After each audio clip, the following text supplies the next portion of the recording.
आप सभी का डे 23 में हार्दिक स्वागत है। जैसा कि आप सभी को पता है कि डे 23 आज हमारा भारतीय अर्थव्यवस्था के 20 एमसीक्यू होंगे, ठीक है।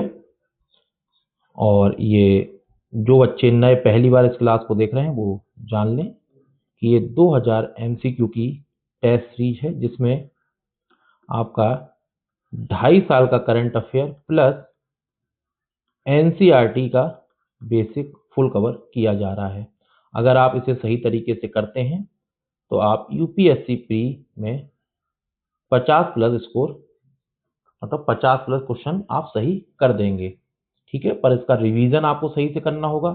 कुछ यहाँ पे ट्रिक्स होंगी, चीजें होंगी, उनको बेहतरीन तरीके से आपको अभ्यास करना होगा। ये 2000 टॉपिक सब्जेक्टिव वाइज आ रहे हैं, जिसमें करंट अफेयर प्लस बेसिक है।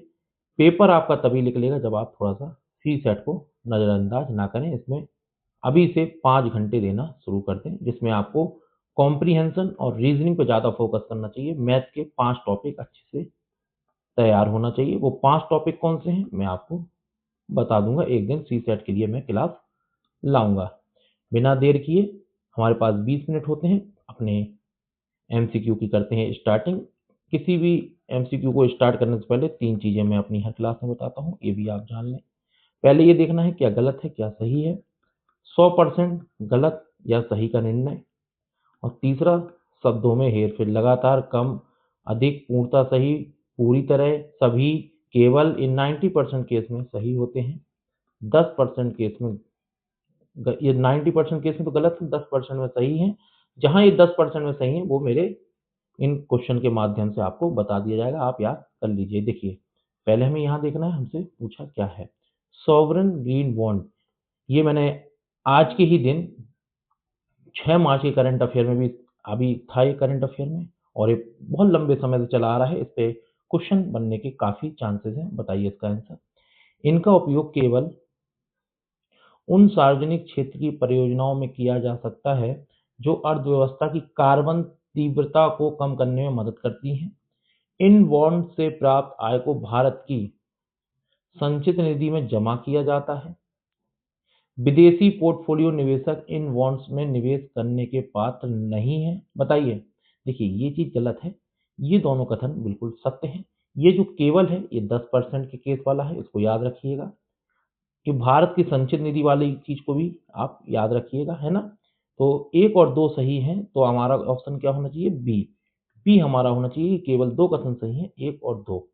अब तीसरा क्यों गलत है, ये लीजिए, आपके पास व्याख्या है।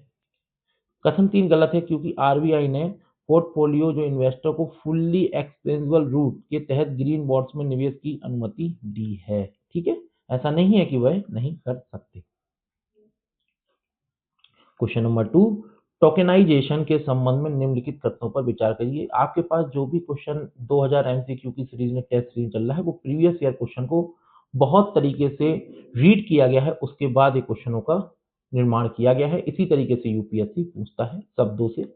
बताइए, पहले यहाँ देखेंगे हमसे पूछा क्या गया है, सही पूछा गया है। बताइए इसका आंसर। टोकनाइजेशन यह वास्तविक कार्ड विवरण को टोकन नामक एक अद्वितीय वैकल्पिक कोड से बदलने की प्रक्रिया, प्रोसेस है। हाँ है। टोकन का उपयोग केवल मोबाइल फोन और टैबलेट के माध्यम से लेन देन में किया जा सकता है। नहीं, ऐसा नहीं है। केवल ये वाला 90% केस वाला है। कार्ड जारी करने वाला बैंक ही केवल कार्ड का टोकनाइजेशन कर सकता है। नहीं। तो इसमें हमारा सिर्फ एक कथन सही है, तो इसका ए ऑप्शन सही है। अब बाकी आप देखिए व्याख्या। आपको कहीं भी ये नहीं होगा कि मैं थोड़ा सा स्पीड में चल रहा हूँ तो कुछ चीजें आपकी छूट जाए। कथन 2 क्यों गलत है, क्योंकि है, ये देखिए। कथन 3 क्यों गलत है, आपको व्याख्या में पूरे अच्छे तरीके से चीजों को डिफाइन किया जाता है। क्वेश्चन नंबर 3 देखिए, एंजल टैक्स भी कई बार आप देखिए 3 या 4 मार्च की क्लास में भी इस पे एमसीक्यू है और काफी चल रहा है। और ये टॉपिक भी मैं कहूँगा मोस्ट इंपॉर्टेंट है। देखिए, अगर मैं किसी टॉपिक का नाम ले रहा हूँ तो आप इसे एक डायरी बनाइए, उसमें लिखते जाइए, क्योंकि जो चीज लंबे समय से चली आ रही है एग्जामिनर का फोकस उस पर होता है। यह आयकर अधिनियम की धारा 56(2) के तहत लगाया जाता है। यह तब लगाया जाता है जब एक गैर सूचीबद्ध कंपनी उचित बाजार मूल्य से अधिक कीमत पर शेयर जारी करती है। सही बात है, यही कोर कॉन्सेप्ट है। बजट 2025-26 के अनुसार विदेशी निवेशकों से प्राप्त निवेश पर अब यह कर लागू नहीं होगा। बताइए, ये लाइन बहुत इंपॉर्टेंट है, इसी वजह से करंट अफेयर में था, हमसे पूछा। सही है, ये बात भी सही है और ये तीनों ही कथन सत्य हैं, ठीक है। और ये अगर हटा देंगे तो अगर इसी तरीके से वो लाइन दे देंगे तो आपको ये चीज पता होना चाहिए, कोई भी चीज आपकी रह ना जाए, है ना। चलिए क्वेश्चन नंबर 4 आपकी स्क्रीन पर, बताइए इसका आंसर। इन्फ्लेशन जनित मंदी, मतलब जब महंगाई होती है उसके कारण जो डिप्रेशन आता है, जो मंदी आती है, जिसे हम स्टैगफ्लेशन बोलते हैं, कि स्थिति में अर्थव्यवस्था में क्या देखा जा सकता है। देखिए ये कोर कॉन्सेप्ट है, कई बच्चों ने अच्छे से पढ़ा होगा, है ना। इसका डायग्राम भी अच्छे से बनता है ना। अगर आपको पता हो कि यहाँ पे जैसे देखिए, अभी मेरी इस क्लास में मेरे पास समय नहीं है, वरना मैं आपको इकोनॉमी क्लास में आएंगे आप तो बहुत अच्छे से समझाऊंगा, है ना। बहुत अच्छे से इस चीज़ को मैं डिफाइन करूंगा, ठीक है, क्योंकि अभी इतना समय इस क्लास में मुझे नहीं मिल पाता है। चलिए बताइए इसका आंसर क्या होगा, अगर आप लोगों ने अच्छे से पढ़ा है। इकोनॉमी क्लास में बहुत अच्छे से डिफाइन करूंगा, पूरा डायग्राम बना के, है ना, क्योंकि इस डायग्राम को समझाने के लिए ही मुझे कम से कम 10 से 12 मिनट चाहिए। बताइए स्टैगफ्लेशन के बारे में क्या सही है। उच्च बेरोजगारी दर होगी, हाँ उच्च बेरोजगारी दर होगी। स्थिर या गिरती आर्थिक वृद्धि होगी, जीडीपी में, ग्रॉस डोमेस्टिक प्रोडक्ट में, हाँ। कम उपभोक्ता मांग के कारण गिरती कीमतें, नहीं, ये नहीं होगा। कम उपभोक्ता मांग के कारण कीमतें गिरती हो, है ना। देखिए बनाने का तरीका दूसरा है, आपने पढ़ा दूसरे तरीके से होगा। ये कोर कॉन्सेप्ट है इस डायग्राम का, इस तरीके से यूपीएससी आपसे पूछेगा, है ना। आप इकोनॉमी की जब मैं क्लासे लाऊं तब आप अच्छे से उसमें देखिएगा। बहुत स्टैगफ्लेशन में इन हाई इन्फ्लेशन, बढ़ती कीमतें, उच्च बेरोजगारी के साथ कम वृद्धि होती है। कथन 3 गलत है, क्योंकि कीमतें गिरती नहीं बल्कि क्या होती हैं, बढ़ती हैं। बैड बैंक जिसे पारा बोलते हैं, अगर आप लोगों ने शायद कॉन्सेप्ट में पढ़ा हो। बैड बैंक और एनएआरसीएल के बारे में निम्नलिखित तथ्यों पर विचार कीजिए। नेशनल एसेट रिकवरी, है ना, काउंसिल लिमिटेड, इन बैंकों इसे बैंकों के फंसे हुए कर्ज, जो एनपीए होते हैं, नॉन परफॉर्मिंग एसेट्स होते हैं, को साफ करने के लिए एक परिसंपत्ति पुनर्निर्माण कंपनी के रूप में स्थापित किया गया है। हाँ बात सही है। बैड बैंक जिसे पारा बैंक बोलते हैं। सार्वजनिक क्षेत्र के बैंकों की एनएआरसीएल में 91% से अधिक की हिस्सेदारी है। हाँ ये बात भी सत्य है। देखिए जिसमें मैं गोला कर रहा हूँ, इस चीज को विशेष आपको ध्यान देना है। यह केवल केवल आ गया 500 करोड़ रुपए से अधिक के फंसे हुए कर्ज का अधिग्रहण करता है, ये बात भी सत्य है। देखिए ये जो 500, ये केवल है, ये 10% माला में से है, इसे याद रखना। 500 करोड़ याद रखना, ठीक है। 51% याद रखना, ये 3 चीजें बिल्कुल याद रखना। एमसीक्यू गलत नहीं होगा, किसी भी तरीके से एग्जामिनर आपसे पूछ ले। चलिए, विदेशी मुद्रा भंडार, फॉरेन एक्सचेंज रिजर्व, किनमें निम्नलिखित में से क्या शामिल किया जाता है। बताइए, बहुत इजी क्वेश्चन है, अगर आप बहुत अच्छे से तैयारी कर रहे हैं। क्या शामिल किया जाता है। विदेशी मुद्रा परिसंपत्ति, हाँ की जाती है। स्वर्ण भंडार, हाँ किए जाते हैं। विशेष अधिकार भी किए जाते हैं, ये कोई मुद्रा नहीं है, ये मैं आपको बता दूं। आईएमएफ के पास सुरक्षित भंडार, हाँ ये भी किए जाते हैं। 1 2 3 4, ये लीजिए, ठीक है। चलिए क्वेश्चन नंबर 7 आपकी स्क्रीन पर, बताइए इसका आंसर। देखिए यही प्रैक्टिस होती है कि किस तरीके से शब्दों को देखना है, किस तरीके से हमारे कोर कॉन्सेप्ट क्लियर हो, और आपके कोर कॉन्सेप्ट क्लियर होंगे इन कथनों के माध्यम से। जितनी बार आप एमसीक्यू करेंगे उतनी चीजें आपको क्लियर होती चली जाएंगी, क्योंकि एक टॉपिक पे कम से कम कई बार एमसीक्यू आएंगे, कम से 10 से 15 टॉप ऐसा होगा कि 10 से 15 बार उस टॉपिक पे क्वेश्चन बन जाए, तो चीजें आपसे कहीं छूटेंगी नहीं। डिजिटल रूप है जो बहुत इंपॉर्टेंट टॉपिक, मुझे लगता है कि नहीं यार ये टॉपिक तो यूपीएससी में पूछा ही जाएगा। उस पे आप एक चीज देखिएगा, उस टॉपिक के कम से कम 15 से 20 बार एमसीक्यू आपको टकराएगा, और जितनी बार टकराए कुछ नया ही परिवर्तन होगा, तो उसको ध्यान से देखने का प्रयास करिए। डिजिटल रुपए के संदर्भ में पूछा है, सही कथन हमसे पूछा है, बताइए इसका आंसर। यह आज देखिए, मैं आपको सेंट्रल बैंक डिजिटल करेंसी पर कितने सारे एमसीक्यू करा चुका हूं, बताइए आप। सेम वही चीज तो है, आज बदल के लाया हूं। यह आरबीआई द्वारा जारी एक डिजिटल टोकन है जो कानूनी निविदा है, हाँ बात सत्य है। यह बैंकों की मध्यस्थता के बिना सीधे भुगतान की अनुमति देता है, हाँ। देखिए जो सीधे है, हाँ सीधे देता है। इस पर धारक को वाणिज्यिक बैंकों में जमा राशि की तरह ब्याज प्राप्त होता है। देखिए ये मैं उस बार भी लाइन लाया था, नहीं होता है ब्याज प्राप्त। जिन बच्चों को याद होगा उन्होंने इसका आंसर सही से दे दिया होगा। यूपीएससी आपको थर्ड लाइन में ही खेलेगा कि ब्याज प्राप्त होता है। चलिए question number 8, zero coupon zero principal उपकरणों के बारे में विचार कीजिए, पूछा हमसे। सही है, बताइए इसका आंसर। इन्हें केवल सोशल स्टॉक एक्सचेंज पर सूचीबद्ध गैर लाभकारी संगठनों द्वारा जारी किया जाता है, बात सत्य है। और ये जो केवल है 10% में है। देखिए जहां ये सही होता है। अब आप बताइए कहीं केवल ऐसे आ जाता है, आप तो इसे 90% केस में लेते। मैंने क्या कहा है, जो भी 10% केस बनते हैं वो मेरे एमसीक्यू क्लास में कवर कर लिए जाएंगे।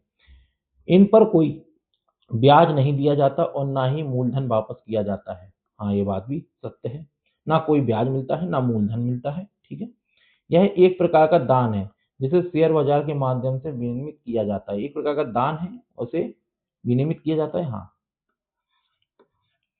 जीरो कूपन जीरो प्रिंसिपल है ना। चलिए क्वेश्चन नंबर 9 आपकी स्क्रीन पर, बताइए इसका आंसर। पीएम सूर्य घर मुफ्त बिजली योजना, ये देखिए मैं आपको 3 या 4 मार्च की क्लास में बहुत अच्छे से पढ़ाया हूँ। 1 करोड़ घर हो महीने में 30 यूनिट। हाँ देखिए इस चीज में मैं आज की क्लास में भी आपको बोला था, फोकस करिएगा अच्छे से। और देखिए उस क्लास में मैंने 100% लिखा था, यहाँ तोड़ के 40-60 लिखा है, ये बात भी सत्य है। ठीक है, लाभार्थियों को कम ब्याज वाले ऋण के लिए गिरवी रखने की आवश्यकता नहीं है, मतलब कोलेटरल रखने की जरूरत नहीं, ये एक्स्ट्रा लाइन है इस बार। ये तीनों ही सत्य है। चलिए क्वेश्चन नंबर 10 आपकी स्क्रीन पर, बताइए इसका आंसर। विश्व आर्थिक आउटलुक रिपोर्ट के संबंध में विचार कीजिए। यह रिपोर्ट विश्व बैंक द्वारा वर्ष में 2 बार प्रकाशित की जाती है। बताइए क्या बात गलत है इसमें। यह वैश्विक जीडीपी वृद्धि और सदस्य देशों के आर्थिक विकास का अनुमान लगाती है, ये बात बिल्कुल सत्य है। बताइए पहले में क्या गलती थी, नहीं समझ में आ रहा, चलिए बताता हूँ। सबसे बड़ी गलती, ठीक है, बार बार करा रहा हूँ, कई बार करा रहा हूँ, मत भूलो, बार बार कह रहा हूँ, लंबे समय से चल रही है रिपोर्ट। पूछिए propped corrective action PCA framework के संदर्भ में निम्नलिखित तथ्यों पर विचार कीजिए, पूछा हमसे। सही है, बताइए इसका आंसर। यह केवल अनुसूचित वाणिज्यिक बैंकों, देखिए शेड्यूल कॉमर्शियल बैंक क्या होते हैं, बैंकों की प्रणाली क्या होती है, आरबीआई बैंकों का बैंक होता है, उसके तहत अनुसूची जो शेड्यूल 2 में होते हैं उन्हें शेड्यूल कॉमर्शियल बैंक कहते हैं, जो आपके गवर्नमेंटेड होते हैं और प्राइवेटेड भी होते हैं। और उसके बाद जो अनुसूची 2 में शामिल नहीं होते हैं उन्हें अनुसूचित वाणिज्य बैंक नहीं कहते हैं। ठीक है, अब फिर बैंक कितने प्रकार के होते हैं, ये सारी चीजें मैं आपको पूरा एक डायग्राम से अच्छे से समझाऊंगा। पहले आप इसका आंसर दीजिए। लागू होता है गैर बैंकिंग वित्तीय कंपनियां एनबीएफसी पर नहीं। बताइए पीसीए एनबीएफसी पे लागू नहीं होता है, केवल अनुसूचित वाणिज्य बैंक पर लागू होता है, गलत है। इसके तहत आरबीआई बैंकों पर लाभांश भुगतान और शाखा विस्तार पर प्रतिबंध लगा सकता है। यह फ्रेमवर्क मुख्य रूप से पूंजी से जोखिम भारित संपत्ति अनुपात और शुद्ध एनपीए पर आधारित है। 2 और 3 सत्य हैं। और जिन्हें एनपीए नहीं पता या जिन्हें सीआरएआर नहीं पता, देखिए ये कोर कॉन्सेप्ट है। ठीक है, तो आप लोग क्या करिएगा जब इकोनॉमी क्लास आए, अभी तो आप इस चीज को अगर नहीं पता तो थोड़ा सा इसको याद करके ही जानिएगा। ठीक है, question number 12, open market operation के संबंध में निम्नलिखित तथ्यों पर विचार कीजिए, पूछा हमसे। क्या है सही, इसके माध्यम से आरबीआई सरकारी प्रतिभूतियों की खरीद और बिक्री करता है, बात सही है। जब आरबीआई बाजार से प्रतिभूतियां खरीदता है तो अर्थव्यवस्था में लिक्विडिटी कम हो जाती है, बात सत्य है। जब हम कोई चीज खरीद लेंगे तो वो मार्केट में तो कम होगी ना। इसका उपयोग मुख्य रूप से इन्फ्लेशन को नियंत्रित करने और ब्याज दरों को प्रभावित करने के लिए किया जाता है। तीनों बात बहुत आसान एमसीक्यू था, बताइए था कि नहीं था।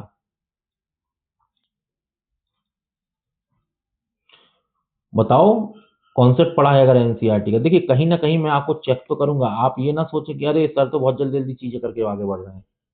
बताइए इसका डी आंसर है, बताओ क्या करूं मैं।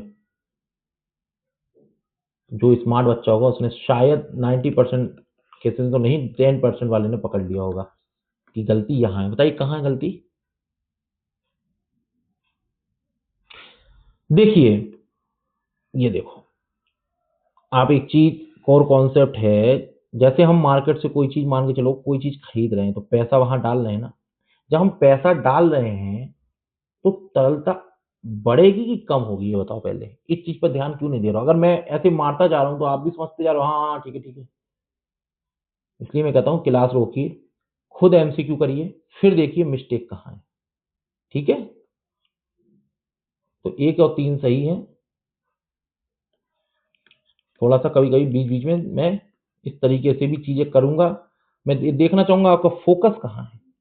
एक बहुत आसान एमसीक्यू था, अगर देखा जाए तो बहुत आसान एमसीक्यू था। अगर इसमें भी आप गलती कर रहे हो तो फिर यार इकोनॉमी तो बहुत बेसिक से पढ़ाऊंगा जब मैं, तो आना पड़ेगा उस क्लास में। अभी तो आप सीधा फिर एमसीक्यू से ही काम चलाइए। हाइब्रिड इम्यूनिटी मॉडल एचएम के संदर्भ में निम्नलिखित तथ्यों पर विचार करें। ये मोस्ट इंपॉर्टेंट है, इस बार पूछने की संभावना अधिक है, लंबे समय से भी है। सही बताइएगा। यह सार्वजनिक निजी भागीदारी का एक रूप है जिसका उपयोग सड़क परियोजनाओं में किया जाता है। इसमें सरकार परियोजना लागत का 40% हिस्सा वहन करती है, जबकि शेष 60% निजी निवेशक द्वारा दिया जाता है। टोल संग्रह का अधिकार निजी डेवलपर के पास होता है, बताइए। आप लोग जाते हो ना, टोल मिलते हैं ना टोल प्लाजा, बताओ।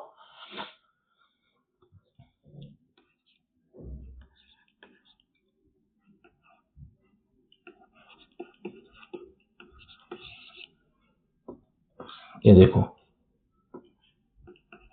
क्योंकि क्या है, एचएम में टोल संग्रह का अधिकार सरकार के पास होता है, डेवलपर को केवल वार्षिक भुगतान मिलता है। ये चीज आपको नहीं पता होगी, थोड़ा सा डेप्थ में जाके इसलिए क्वेश्चन बनाया है, इस बार करंट अफेयर में था।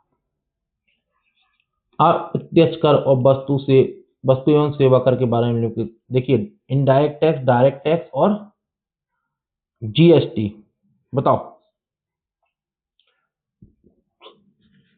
आंसर बताओ जल्दी से, ये स्मार्ट बच्चों। जीएसटी एक गंतव्य आधारित उपभोग कर है, बात सही है। शराब और पेट्रोलियम उत्पादों को वर्तमान में जीएसटी दायरे से बाहर रखा गया है। हाँ, दोनों को, शराब को भी और पेट्रोलियम पे एक्साइज ड्यूटी लगती है, उत्पादन कर। जीएसटी परिषद की अध्यक्षता केंद्रीय वित्त मंत्री द्वारा होती है। अच्छा, जीएसटी परिषद किस अनुच्छेद के अंतर्गत आता है? कमेंट बॉक्स में बताना यार, मुझे नहीं पता, बता देना है ना यार। आप लोग तो नेट पर सर्च कर लोगे, कहीं कर लोगे, है ना। जरूर बता देना, बस इतना बता दूंगा, इसके आगे का आप फिल कर लेना, ठीक है। चलो, मुझे आता नहीं है ना, इसलिए थोड़ा सा आप लोगों को भी चेक करना बहुत जरूरी है। सब अगर मैं ही करता जाऊंगा तो आप लोग क्या करोगे? थोड़ा सा दिमाग लगाना पड़ेगा ना। चलिए, क्वेश्चन नंबर 15 आपकी स्क्रीन पर। ग्लोबल साउथ के आर्थिक संदर्भ में विचार कीजिए, सही कथन बताना है। भारत ने voice of global south summit की मेजबानी की है। देखो, मैं कई बार करंट अफेयर में बता चुका हूँ और ये मोस्ट इंपॉर्टेंट करंट अफेयर में है, ये बात याद रखना, भूलना नहीं, है ना। इसका तात्पर्य उन देशों से जो मुख्य रूप से उत्तरी गोलार्ध में स्थित हैं, बात ही गलत है। यह सब उन देशों के समूह को संदर्भित करता है जो ऐतिहासिक रूप से कम विकसित और विकासशील रहे हैं।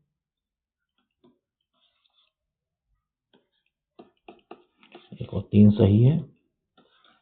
क्वेश्चन नंबर 16, देखो हाँ, एक चीज याद रखना, अफ्रीका, ये जरूर पढ़ लेना यार, व्याख्या जरूर पढ़ लेना, व्याख्या मत छोड़ा करो, क्योंकि उसमें कुछ नई चीज ही आपको मिलेगी, है ना। Question number 16, total fertility rate most important है, फिर बता रहा हूं, चलो बताओ। सही पूछा है। भारत का वर्तमान टीएफआर प्रतिस्थापन स्तर से नीचे चला गया है। हाँ, प्रतिस्थापन स्तर टीपीआर 2.1 माना जाता है। हाँ, कम टीपीआर भविष्य में कार्यबल की कमी और निर्भरता अनुपात में वृद्धि का कारण बन सकता है, बताइए। तीनों ही कथन सत्य हैं। क्वेश्चन नंबर 17, 20 मिनट ऑलरेडी हो चुके हैं, थोड़ा सा समय और लूंगा। समावेशी विकासों के संकेतों में निम्नलिखित कि किसे शामिल किया जाता है? देखो, यहाँ कभी कभी ये पूछा जाता है किसे शामिल नहीं किया जाता है, इस चीज का ऊपर से, इसलिए अच्छे से याद रखना। बताइए इसका आंसर। बहुआयामी गरीबी सूचांक में कमी, वित्तीय समावेशन में वृद्धि, देखिए यहाँ ये सब याद रखना, सब। श्रम शक्ति भागीदारी दर में सुधार, हाँ। केवल प्रति व्यक्ति सकल घरेलू उत्पाद नहीं, बाकी नीचे आप देख लीजिएगा, है ना। क्वेश्चन नंबर 18, उत्पादन आधारित प्रोत्साहन, देखिए काफी समय से, तो 2021 से चल रही है बराबर करंट अफेयर में, अभी तक इसका काम खत्म नहीं हो रहा। जब तक यूपीएससी सही से पूछ ना ले, वो कहती हम नहीं जाएंगे। बताओ इसका आंसर। इसका उद्देश्य भारत को वैश्विक विनिर्माण केंद्र हब बनाना है। बात सही है। यह योजना केवल इलेक्ट्रॉनिक्स और मोबाइल निर्माण के लिए सीमित है, नहीं। इसके तहत कंपनियों को भारत में निर्मित उत्पादों को अतिरिक्त बिक्री और प्रोत्साहन दिया जाता है। 1 और 3। चलिए क्वेश्चन नंबर 19, प्रधानमंत्री विश्वकर्मा योजना, बताइए कौन से कथन सही है। मोस्ट इंपॉर्टेंट स्कीम है, पूछने की संभावना अधिक है। 2024 से करंट अफेयर में बनी हुई है। बताइए इसका आंसर। यह योजना पारंपरिक कारीगरों और शिल्पकारों को समर्थन प्रदान करने के लिए। बात सही है। इसके तहत कारीगरों को 15,000 का टूलकिट प्रोत्साहन और कम ब्याज दर पर ऋण दिया जाता है। ये बात भी सही है। ठीक है। यह केवल अनुसूचित जनजाति और जनजाति नहीं, ऐसा नहीं है। बाकी आप व्याख्या पढ़िएगा, ठीक है, अच्छे से। क्वेश्चन नंबर 20, वैश्विक जोखिम रिपोर्ट 2025-26 के संदर्भ में, ये भी मोस्ट इंपॉर्टेंट है, इसको भी अच्छे से पढ़ लीजिएगा। सही पूछा है। यह रिपोर्ट विश्व आर्थिक मंच द्वारा प्रकाशित की जाती है। बात सत्य है। विश्व जोखिम रिपोर्ट, इसमें गलत सूचना और दुष्प्रचार को अल्पकालिक जोखिमों में शीर्ष पर रखा गया। देखो दीर्घकालिक भी कर सकता है, अल्पकालिक, बातें दोनों सही है। अब आपको ये क्लास पसंद आती है तो लाइक करिएगा, शेयर करिएगा, कमेंट करिएगा, अधिक से अधिक अपने दोस्तों के साथ इसका लिंक शेयर करिए। टेलीग्राम पे अपने जितने भी ग्रुप हैं वहां भी शेयर करिए। अधिक से अधिक इस चैनल के माध्यम से लोगों को जोड़िए। आपके लिए और भी स्मार्ट अप्रोच से चीजें यहाँ पर लाई जाएंगी।